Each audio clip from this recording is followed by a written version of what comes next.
quatrième intérêt de l'attention réciproque, c'est d'aider à recentrer la focale. Alors je fais allusion à quoi avec cette focale? On peut constater que, quelle que soit la nature de l'organisation, elle est focalisée sur le client, sur l'actionnaire, sur les analyses financières, ou sur l'usager, sur une cause, sur le projet. Et chaque fonction de l'organisation peut avoir une focalisation particulière sur telle ou telle partie prenante. En règle générale, si on compare le niveau de focalisation de l'organisation sur les différents objets possibles de la focalisation, soyons directs et objectifs, le salarié est souvent le parent pauvre.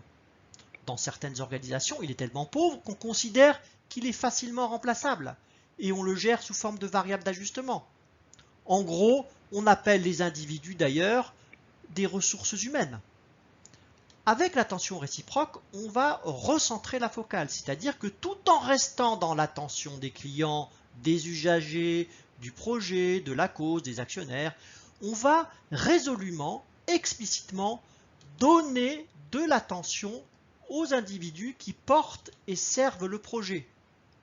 J'ai mis une flèche plus épaisse, non pas forcément pour dire que ce doit être plus important, bon, ce qui est ma propre conviction, mais déjà qu'il faut se mettre en marche et donc porter un effort particulier sur cette attention, et cette attention réciproque entre en résonance avec un principe tout simple et ô combien aligné avec les lois de la nature: la bien-portance du projet, de l'organisation, passe bien par la bien-portance des individus qui la servent.